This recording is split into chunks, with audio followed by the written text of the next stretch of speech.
Friends, ఈ పిల్లలిద్దరూ ఇతన్ని ఎలా మోసం చేశారో మీరే చూడండి. పిల్లలు, మీరిద్దరు క్లీన్ చేయాల్సిన ఇల్లు ఇదే, తొందరగా క్లీన్ చేయండి అంటే, అన్న ఏం కాదు భయపడకు క్లీన్ చేద్దాము అంటే, అన్న మేము ఇల్లు మొత్తం క్లీన్ చేస్తాం, మాకు ఎంత ఇస్తారు అంటే, మీకు 1000 రూపాయలు ఇస్తాను అని చెప్తాడు.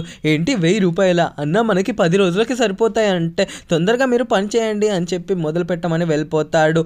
ఆ పిల్లలిద్దరు ఇంట్లో ఉన్న సామాన్ మొత్తం జరిపి మొత్తం అంతా కూడా క్లీన్ చేస్తూ, ఈ అమ్మాయి క్లీన్ చేస్తున్న చోట బోల్డ్ అంతా కాంతి రావడం చూసి వెంటనే వాళ్ళ అన్నయ్యని పిలుస్తుంది. అదేంటో అని చెప్పి కుర్రాడు వచ్చి చూస్తే, ఇక్కడేంటి ఎంత కాంతి వస్తుందని తవ్వగా అక్కడ బోల్డ్ డబ్బులు అయితే దొరుకుతాయి.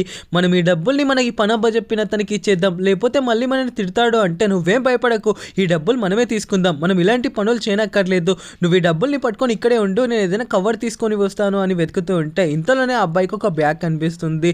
ఆ బ్యాగ్లో ఈ డబ్బులన్నీ ఇయ్యి, తొందరగా అతను వచ్చేస్తాడు అని చెప్తూ ఉంటాడు. మరి అక్కడ ఉన్న ఆ డైమండ్ని ఏం చేద్దాము అంటే, ఆ డైమండ్ని కూడా తీసుకువెళ్దాము అని చెప్పి వెంటనే ఆ బ్యాగ్లో వేసుకొని, వాళ్ళకి పనిచ్చిన తను ఇంటికి రాకముందే వాళ్ళిద్దరు ఈ ఊరు వదిలేసి పారిపోవాలని వెళ్ళిపోతూ ఉంటారు. బెట్ట, నాకు ఆకలిగా ఉంది, డబ్బులుంటే ఇవ్వండి అని అడిగితే, మా దగ్గర ఏ డబ్బులు లేవు, నా దగ్గర ఉంటే నేను ఇచ్చేవాని అంటే, అన్న మన దగ్గర అన్ని డబ్బులు ఉన్నాయి కదా, కొన్ని డబ్బులు అతనికి ఇవ్వు అంటే, నువ్వు నోరు మూసుకో, ఏం మాట్లాడకన్నాను కదా అని చెప్పి కోపంగా చెప్తాడు. పిల్లలు పని ఎక్కడి దాకా వచ్చిందని తను చూస్తే, ఈ పిల్లలు ఎక్కడికి వెళ్ళారు, నాకు అప్పుడే తెలుసు ఈ పిల్లలతో ఈ పని కాదు అని చెప్పి అతను కూడా పట్టించుకోకుండా వెళ్ళిపోతారు. ఒక్కరిని కూడా కిడ్నాప్ చేయలేదు, మన దగ్గర జేబులో చూస్తే రూపాయి లేదు, ఇప్పుడు ఎలా అని ఆలోచిస్తే మన దగ్గర ఇన్ని డబ్బులు ఉన్నాయి, వీటితో మనం హాయిగా బ్రతకొచ్చు అని ఆ పిల్లలు మాట్లాడుకోవడం ఇతను విని, రే ఎక్కరా డబ్బులు ఎక్కడ ఉన్నాయి అంటే, మా దగ్గర ఏ డబ్బులు లేవు అంటే, రే ఆ బ్యాగ్ లాక్కోరా అని చెప్పి తీసుకుంటాడు. ఆ డబ్బులన్నింటినీ వీళ్ళు తీసుకొని ఆ పిల్లలిద్దరిని చంపేయడానికి ట్రై చేస్తుంటే, వాళ్ళిద్దరిని ఎవరైనా కాపాడారా లేదా తెలుసుకోవాలంటే ఈ వీడియోకి పార్ట్ 2 అని కామెంట్ చేయండి. For more videos subscribe.